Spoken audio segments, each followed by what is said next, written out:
Nouvelle édition de Métro News pour cette semaine. Madame, monsieur, bonsoir. D'ores et déjà, excellente semaine d'information sur Métropole. À la une de ce lundi 26 janvier 2026, des membres de la diaspora se positionnent concernant la crise que connaît le pays. Alors que l'ancien député Ernst Vilsain appelle les acteurs politiques à trouver des solutions à travers le dialogue, l'ancienne sénatrice Nadia Mondésir-Sanon plaide en faveur d'une transition dirigée par un juge de la Cour de cassation après le départ du CPT. Dans l'intervalle, des citoyens de la capitale dénoncent l'ingérence d'une frange de l'international dans les affaires du pays. Parallèlement, ils fustigent l'incapacité des autorités à diriger l'État et à sortir le pays du bourbier. Également, titre de ce lundi, la capitale connaît une nouvelle vague d'enlèvements. Au moins 5 cas de kidnapping ont été recensés à Delma en une semaine. Le dernier rapt en date remonte au vendredi 23 janvier, aux environs de 9h du soir à Delma 65. 3 hommes, James Gédéon, Pouchon Delphonse et Karl-Henri Georgeon, ont été enlevés par des individus lourdement armés.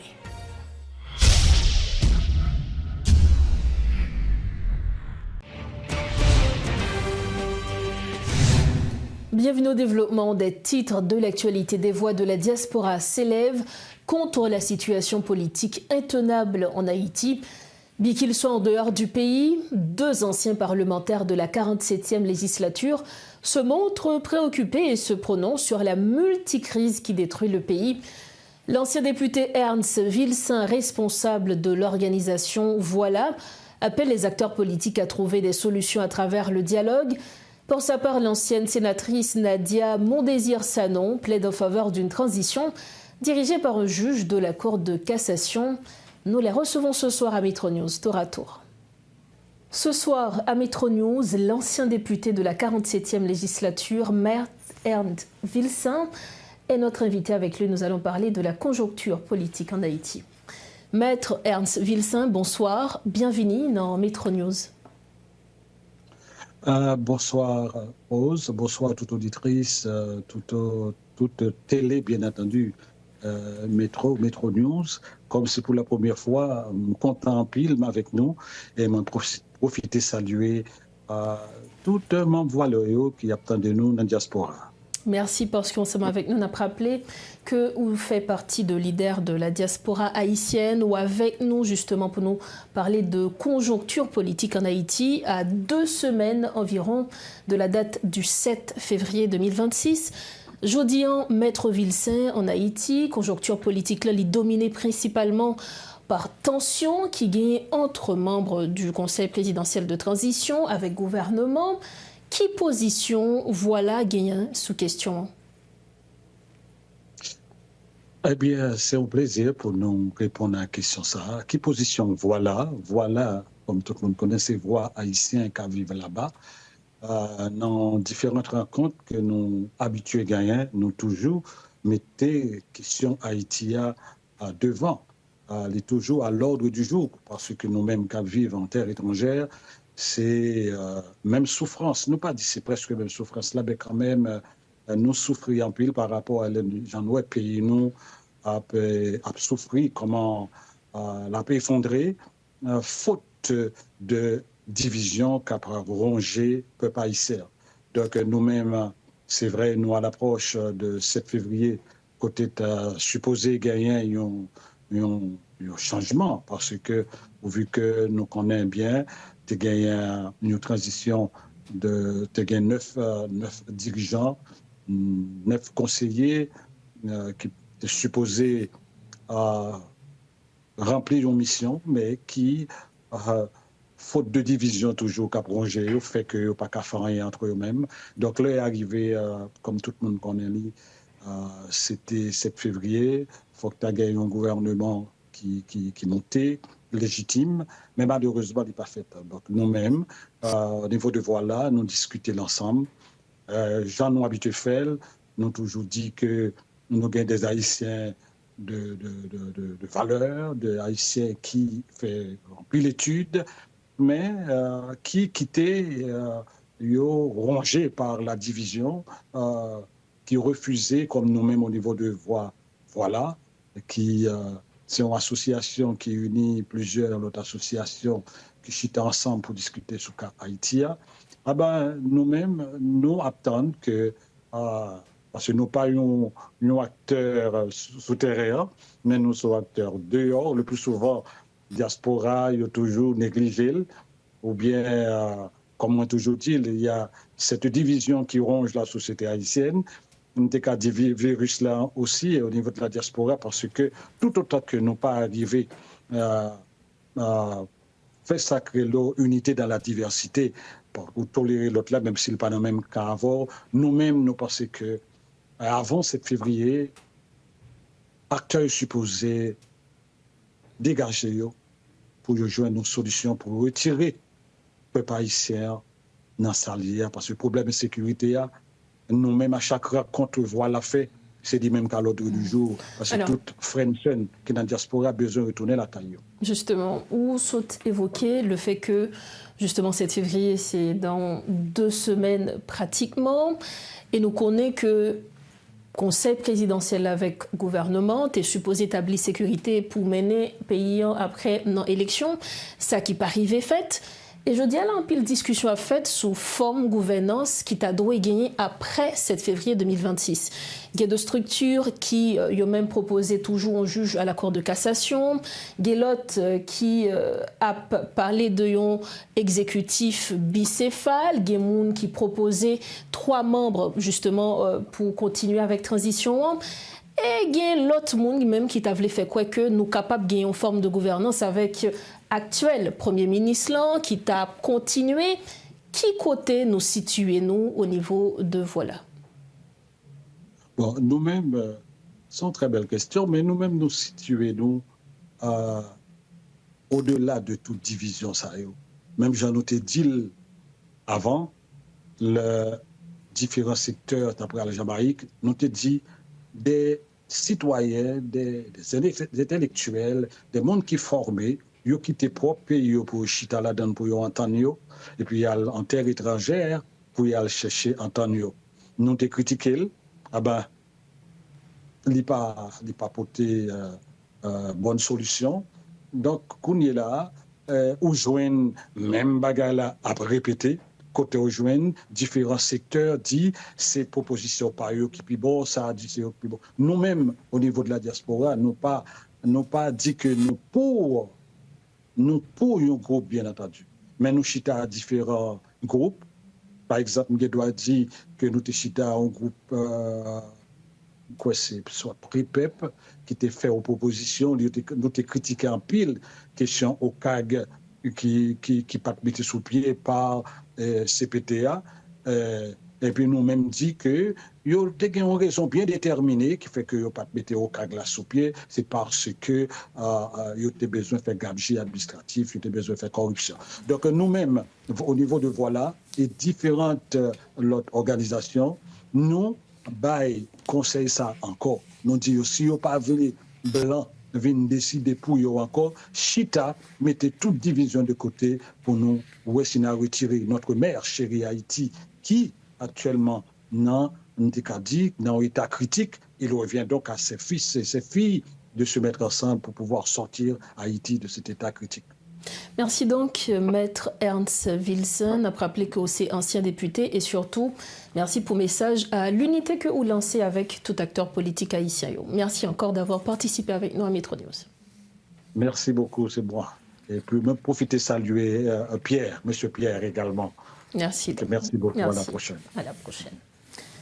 Voilà donc les propos de Maître Ernst Wilson. Il est le président de Voilà. Il était avec nous pour parler de la conjoncture politique. Pour continuer à commenter l'actualité politique en Haïti et pour savoir justement la position des membres de la diaspora concernant la crise en Haïti, nous recevons notre deuxième invitée. C'est Nadia, Madame Nadia Mondésir Sanon. Elle est ancienne sénatrice de l'Artibonite, sénatrice de la 47e législature. Madame Sanon, bonsoir, bienvenue à Metro News. Bonsoir Rose et bonsoir à tous les fidèles auditeurs de Metro News.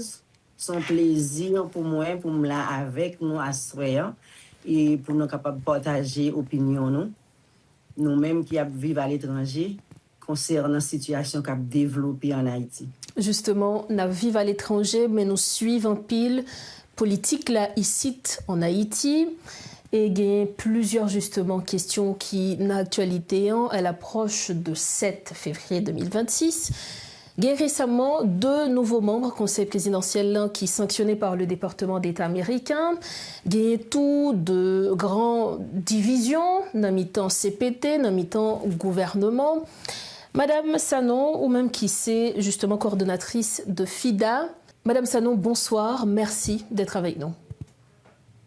Bonsoir Rose, merci du fait que vous gagnez mon émission avec Wassoya et son plaisir pour moi tout pour me partager opinion avec nous. Ou c'est aux membres de la diaspora haïtienne ou suivent situation ici en Haïti. Même je c'est le cas pour en pile monde qui à l'étranger, situation politique paysan notamment très intéressée ou très suivie ou c'est fondatrice de FIDA. Récemment, gagné 2 nouveaux membres Conseil présidentiel transition qui sont sanctionnés par le département d'État américain. Gagné tout des divisions, des tensions entre le CPT et le gouvernement.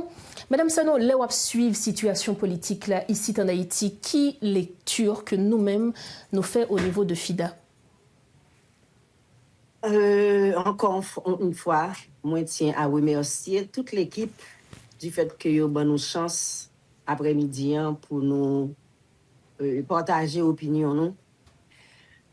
Pays d'Haïti, c'est comment on est capable de dire ça? C'est un sujet qui toujours intéresse nous toutes et même là où on vit à l'étranger, nous toujours gain Haïti dans le cœur nous. So, tout ça qui a passé en Haïti, li kembe nous en haleine. Effectivement, nous tendons gagner des membres du CPT qui prennent sanction contre eux. Et il y a une grosse chirépide, gros tension entre le CPT et le Premier ministre. Bon, pour nous-mêmes, c'est pas un breaking news. Alors, en anglais, on dit c'est pas un bagage qui étonne nous. Parce que moi-même, dans la lecture, pas moi, depuis le CPT, prend fonction, moi, je connais là, il a privé. Parce que yo te voulait montrer Haïti pas de monde.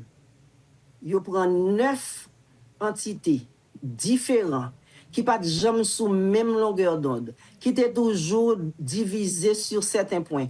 Et yo prend tout, yo fusionné ensemble pour yo mettre banou CPT. Mais là, Madame Sanon, si n'a pas parlé dans problème ça qui y a actuellement, un pile mon abdou que problème qui gagne, c'est pas forcément entre 9 membres, mais c'est plutôt les 9 membres contre, du moins 8, contre le Premier ministre. Oui, parce que Kounye là, yo capable de chercher un moyen pour yo entendre yo sous son Premier ministre là. Mais depuis tant yo te là avant, yo pas jamais entendre yo tout sous pour te faire un acte sérieux pour pays ya. Kounye yo comprend 7 février pour arriver, yo y a privé à l'échéance. Mandat que yo te bay tête yo a fini. Y a cherché fond moyen pour yo capabilité au-delà de 7 février. Donc ça vient impliquer faut Premier ministre pas là, gon paquet et obstacle qui devant yo faut yo éliminer yo. C'est ça qui fait qu'on y a besoin gagner confusion, gagner division dans mes temps 9 membres parce que peut-être intérêt yo pas jamais même depuis tout le temps et qu'on y a vinn plus encore. Et je dis là en pile question à poser sur qui ça qui pourra le passer après 7 février 2026, qui est-ce qui pourra le diriger pays et toute question ça au sous table, il y a plusieurs partis qui prennent position, de structures qui disent mais qui côté au situé, soit bon côté Cour de cassation, soit bon côté en continuité avec Premier ministre là. Qui côté FIDA situé dans tout ça? FIDA situé dans le même courant volonté populaire là. Si peuple là lui-même qui a subi toutes sortes d'injustices sociales, il fait toutes sortes d'expériences négatives et il rend à l'évidence que seule chance li connaît à ces cours de cassation, nous-mêmes FIDA nous appuyons. Donc c'est plutôt un soutien par rapport avec ça que justement structure organisée au Taguin t'apprend comme consensus. Je pense que c'est ça. Nous avons fait partie de congrès Wanamet qui a gagné une résolution, ça a plus que 2 ans. Ils ont toujours opté pour une solution qui sortit dans la Cour de cassation, sous prétexte que c'était une solution qui était plus proche de la Constitution. Mais étant donné qu'on est en Haïti, si l'étranger n'est pas d'accord avec vous, il n'y a pas de bonne chance pour diriger le pays. Son façon pour toujours faire tout le monde comprendre que Haïtien incapable, Haïtien incompétent. Alors, ce n'est pas faute de tout, non. Parce que des gens qui là, qui dirigent le pays, qui sont des intellectuels, ça y a nous comme résultat, licence c'est presque raison que nous ne sommes pas capables de voir. Mais étant donné que c'est toujours la même équipe ça, qui sortit, rentre, son l'autre nom, son l'autre forme, il ne faut jamais le peuple la chance vraie pour choisir dirigeant. Si je dis à eux tout choisi Cour de cassation, je pense que c'est le temps pour nous courber nous devant volonté population. Mais là, nous avons tenu compte de gens communauté internationale là, supporter publiquement Premier ministre Alix Didier Fils-Aimé. Est-ce que vous ne pensez pas que nos capitaux allaient dans la même logique que qui t'a gagné le Ariel Tella, en continuité avec seulement Premier ministre Alix Didier Fils-Aimé après 7 février? Bon, sur ce point, moi pas gagné vraiment de très grandes opinions. Parce que la communauté internationale, là, il fonctionnait à mon licence qui est à l'aise avec elle. Et quand il y a les joindre M. Fils-Aimé, qui est censé répondre à tout désirata, il est conjugué avec elle. Si demain, si Dieu veut tout, les joindre l'autre monde, il a fait pareil. Donc pour le moment, nous ne pouvons pas statuer nous sur cette situation. Sauf que nous avons respecté la volonté populaire, là, qui c'est aller dans la Cour de cassation pour mettre un chef exécutif dans le pays. Nous allons finir avec l'interview ça comme dernière question, Madame Sanon. Ou saute soulever, ou se dit que mon communauté internationale n'est plus à l'aise avec elle si elle n'a pas avancé. En tant qu'ancienne sénatrice de l'Artibonite, notamment dans la 47e législature, là, qui ça, dirigeant haïtien, moun qui était dans la plus haute autorité au pas de fait, qui fait que aujourd'hui là, c'est ça blanc dien obligé toujours faire? Normalement, blanc lui-même, il gagne un petit âme, il gagne un petit bagage pour l'utiliser pour le bas nos pression. Et peuple haïtien lui-même, il comprend que blanc c'est bon Dieu et que me pas connaissez là pour le prendre dicter. Pendant ce temps, yo voyagé, yo venu à l'étranger, yo voit comment le pays a fonctionné sous principe, sous discipline. Et là, yo arrivé en Haïti, yo pas respecté qu'un principe, qu'une loi. Et si vous regardez, en Haïti, jusqu'à présent, nous n'avons pas un système judiciaire qui répond à problème, à tant de population. Donc, je pense que c'est tout vide ça, nous gagnons qui fait aujourd'hui. Si ce n'est pas blanc qui dit nous ça pour nous faire, nous pas. Ils sont censés vous sentir que nous pas à la hauteur pour nous diriger tête nous. Parce que nous quittons écraser toute institution dans le pays. Nous pas de justice, nous pas de parlement. C'est pays a son on barrière libre, tout le monde entre fait ça ouvler.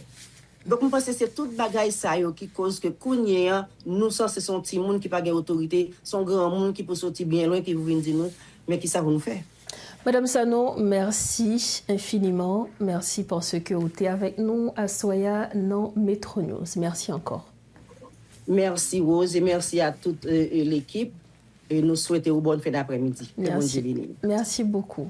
Voilà donc l'opinion de Madame Nadia Mondésir Sanon, fondatrice de FIDA et également membre de la diaspora haïtienne. Elle était avec nous à Metro News pour commenter l'actualité politique en Haïti.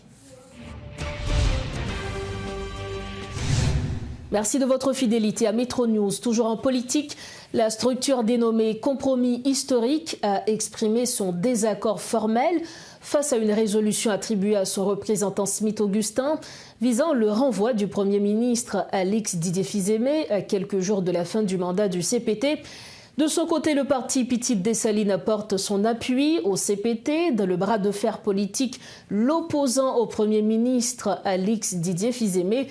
Dans l'intervalle, la structure politique Unir de Clarence Renoir tente de couper la poire en deux, se disant toutefois préoccupée par les divisions internes au sommet de l'État qu'elle estime préjudiciables à la bonne gouvernance et au bon fonctionnement des institutions. Plus de détails avec Rodolphe Pierre-Louis. Dans une déclaration officielle publiée le 22 janvier 2026, Compromis historique a exprimé son désaccord formel face à une résolution attribuée à son représentant Smith Augustin visant le renvoi du Premier ministre Alix Didier Fils-Aimé à quelques jours de la fin du mandat du CPT. La structure politique juge une telle démarche irresponsable et dangereuse, estimant qu'elle risque d'aggraver l'instabilité institutionnelle et de fragiliser les efforts sécuritaires en cours. Elle appelle Smith Augustin à retirer sa signature et plaide pour un dialogue inclusif axé sur la sécurité, l'organisation d'élections crédibles et le retour à l'ordre démocratique. Une position qui apparemment n'est pas respectée, Smith Augustin, après s'être rétracté, a réaffirmé qu'il a voté et signé en faveur du renvoi du Premier ministre. Pour sa part, après avoir à plusieurs reprises exprimé son désaccord avec le Conseil présidentiel de transition, le parti politique Petite Dessalines a cette fois-ci affiché son appui à cette instance dans le bras de fer politique qui l'oppose au chef du gouvernement. Dans une note d'appui, la formation politique juge la position du CPT pour révoquer le Premier ministre légitime et justifiée au regard de la grave crise multidimensionnelle que traverse Haïti. De son côté, le parti Unir, dans une note de presse publiée ce dimanche, se dit préoccupé par les divisions internes au sommet de l'État qu'elle estime préjudiciables à la gouvernance et au fonctionnement des institutions dans un contexte déjà marqué par l'insécurité et la crise socio-économique. Selon Unir, les différents persistants entre acteurs de la transition contribue à prolonger l'impasse politique et à aggraver les difficultés de la population. Le parti estime que ces tensions entravent la prise de décision nécessaire pour faire face aux urgences nationales. 3 formations politiques qui n'ont pas caché leur position par rapport à l'imbroglio politique qui se déroule, une situation qui ne laisse présager rien de bon selon des observateurs. À quoi s'attendre pour le 7 février prochain ? C'est la question à plusieurs millions de dollars. Entre-temps, de nombreux partis politiques sont plus tranchants dans leur position. Ils plaident en faveur d'un exécutif bicéphale après le 7 février, notamment l'OPL, l'initiative syndicale, la Chambre de commerce des régions et le PHTK. L'ingérence d'une frange de l'international dans les affaires d'Haïti est le résultat de l'incapacité des autorités à diriger le pays, dénoncent certains citoyens. Interrogés sur les récentes actualités politiques, ils dénoncent l'attitude jugée irresponsable des dirigeants qui s'enlisent dans une lutte pour le pouvoir sans se préoccuper des véritables besoins de la population. Ils préconisent la mise sur pied d'un gouvernement national soucieux de l'intérêt collectif. Un reportage signé Richie Fortuné. Entre ingérence internationale et manque de patriotisme avéré chez les hommes politiques, les citoyens haïtiens ont des difficultés à se positionner dans ce conflit renvoyant dos à dos les membres de l'exécutif. Face au flot persistant à environ 2 semaines de la fin de la transition, d'aucuns dénoncent cet échec des élites dont les répercussions sur la population sont visibles. Ça fait me dire étrangers qui dirigent. C'est parce que nous, les gens qui dirigent, depuis qu'ils dirigent pour étrangers, les étrangers sont d'accord avec eux. Mais depuis qu'ils font un petit bagage qui parle dans ce sens-là, ils vont épier. C'est-à-dire que les étrangers eux-mêmes. Si vous crasez la machine, ils doivent d'accord craser. Mais c'est pour qu'on ait, si vous crasez la machine, demain si Dieu veut, à qui ça va servir. Ou bien ils doivent craser la machine, bon l'autre, il faut craser la machine, il ne pas barou, ça la barou. Et puis, quand on a vu une paquet de machines, vous crasez déjà, et puis il ne peut pas barou, ça la barou. Oui, c'est comme ça. C'est comme ça, moi, oui, là, moi-même. Junior vend des boissons au centre-ville depuis une dizaine d'années. Il déplore une dégradation continue de la situation sécuritaire. Cela impacte son commerce qui constitue son seul gagne-pain. Il déplore le fait que les dirigeants du pays ne se préoccupent que de leurs intérêts claniques. À quelques jours du 7 février, Junior pointe du doigt l'absence d'alternatives solides susceptibles de permettre au pays de couler des jours heureux. Que j'aime d'aimer ça fait. Juste d'aimer comme si pour pays il y a un dirigeant là-dedans qui pourrait diriger le normal. Parce que par exemple, on travaille. Mais est-ce qu'il y a une possibilité de travailler? Il y a une possibilité. Quand demain matin, je vais avant de dire que je vais et là, je suis canapé et virer. Si il y a une possibilité de travailler. Ces citoyens sont indignés et fatigués de la mauvaise gouvernance qui s'est instaurée depuis des décennies en Haïti. Se sentant impuissants à inverser la tendance, ils disent espérer un changement de paradigme. Moi-même, je travaille sur moi, dans Riel Alexandre. Moi, je cours mal dans Fitzgerald. Après, ça me monte en l'air et Cafoufeuille.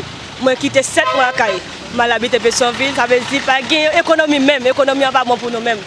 Si les gens qui sont dans le gouvernement ne pas mettre tête ensemble, c'est comme si l'avenir jeune a péri. Moi, ma machine normale et paquet de monde, c'est pas de problème. Et gang et tout est.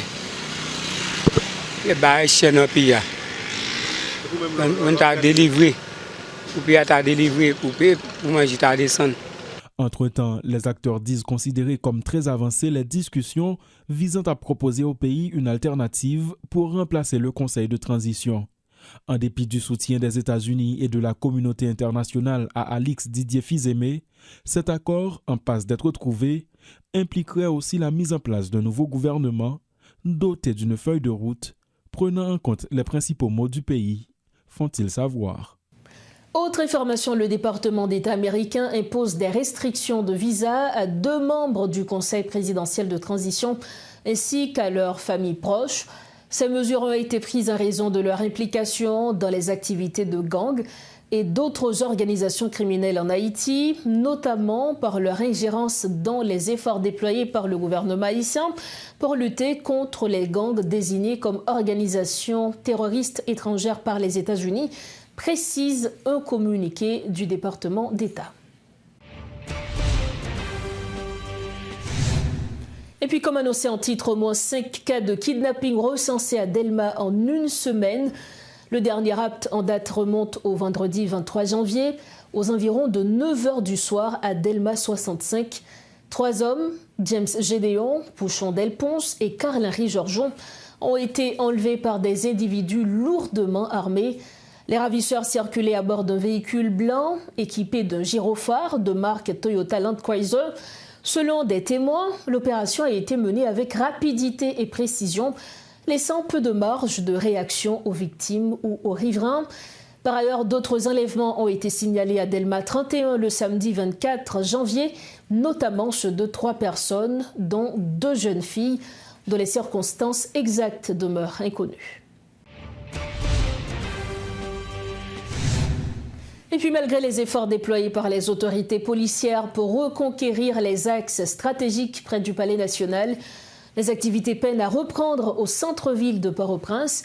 Alors que certaines routes ont été rouvertes, plusieurs zones avoisinantes restent toutefois désertes, témoignant d'un manque de confiance de la population dans la capacité des autorités à les protéger.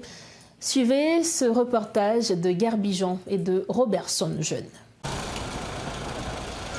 Sur les lieux, le silence est presque étonnant.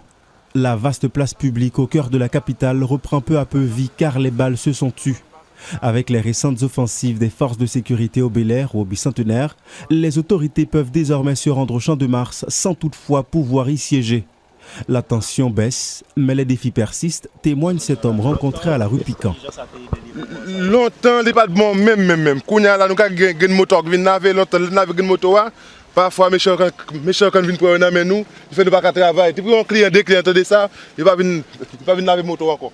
Il gagne son pain en lavant des motocyclettes à ce coin de rue, explique-t-il.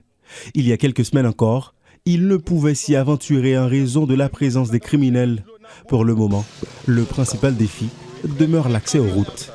Mon cher, seulement ça table bon. Il table bon, mais ça gagne pas de passage. Pas de route. Pour machine passer, parce que c'est un fatra bien zone, côté grand chef, grand état vini, grand machine officielle a vini, c'est pas possible. Si cop débloqué pour pays ouvert, faut un nettoyage pour faire travailler tout. Autre défi constaté sur place, les masses de déchets. Ici, travailleurs et commerçants s'en plaignent. Oui, puis le vendeur a plus que 2 mois là. Il y a plus que 2 mois là, chaque nous mettez sur eux, il va en lever eux, le de la machine apparaît, il camper, l'eau n'est pas venue, il a les faire autre. Mais notre pays a changé, pour tout le monde marcher libre. Déjà 1 mois depuis que les autorités ont déclaré avoir repris le contrôle du centre-ville tout en poursuivant leurs offensives vers les quartiers proches contrôlés pendant trop longtemps par les gangs. Visiblement, la ligne de front a reculé, mais la population est toujours réticente à l'idée de confier sa sécurité aux forces de sécurité nationales. Il faut nous avoir une sécurité pour nous-mêmes, pour nous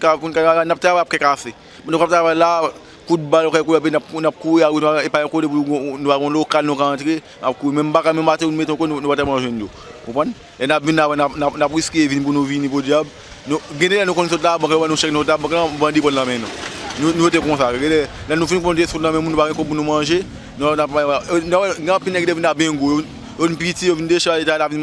Le Champ de Mars, comme ses environs, demeure un espace stratégique, mais la situation sur place reste incertaine. Jusqu'ici, les zones du stade Silvio XIV ou de l'hôpital général sont désertes, à l'image des bâtiments publics, toujours à l'abandon. Pour refermer la page nationale de Metro News, la compagnie Z Airlines SA annonce la suspension immédiate de ses opérations aériennes vers le Brésil à partir de Port-au-Prince, après que 2 de ses aéronefs en phase d'approche de l'aéroport Toussaint-Louverture aient été touchés par des tirs dimanche. Une information confirmée par les responsables de l'Office national de l'aviation civile, OFNAC, et de l'Autorité aéroportuaire nationale, AAN. Ils confirment dans un communiqué conjoint que les 2 appareils ont été la cible de tirs alors qu'ils effectuaient leur manœuvre d'approche finale et d'atterrissage. Les services de secours et d'urgence ont été déployés immédiatement et les équipes techniques procèdent actuellement à une évaluation complète de la situation pour garantir la sécurité maximale pour la reprise des opérations. L'OFNAC et la AAN condamnent fermement cet acte qui met en danger la vie des passagers, des équipages et compromet la sécurité de l'espace aérien haïtien. Nous arrivons au terme de cette édition de Metro News. Avant de partir, le rappel des titres qui dominent l'actualité de ce lundi. Des membres de la diaspora se positionnent concernant la crise que connaît le pays, alors que l'ancien député Ernst Vilsain appelle les acteurs politiques à trouver des solutions à travers le dialogue. L'ancienne sénatrice Nadia Mondésir-Sanon plaide en faveur d'une transition dirigée par un juge de la Cour de cassation après le départ du CPT. Dans l'intervalle, des citoyens de la capitale dénoncent l'ingérence d'une frange de l'international dans les affaires du pays. Parallèlement, ils fustigent l'incapacité des autorités à diriger l'État et à sortir le pays du bourbier. Et puis la capitale connaît une nouvelle vague d'enlèvements. Au moins 5 cas de kidnapping ont été recensés à Delma en une semaine. Le dernier acte en date remonte au vendredi 23 janvier aux environs de 9h du soir à Delma 65. 3 hommes, James Gédéon, Pouchon Delphonse et Carl-Henri Georgeon ont été enlevés par des individus lourdement armés. Voilà ce qui referme la toute première édition de Metro News pour cette semaine. Merci de votre fidélité. On se retrouve bientôt. Prenez soin de vous. Bonsoir et excellente semaine d'information sur Métropole.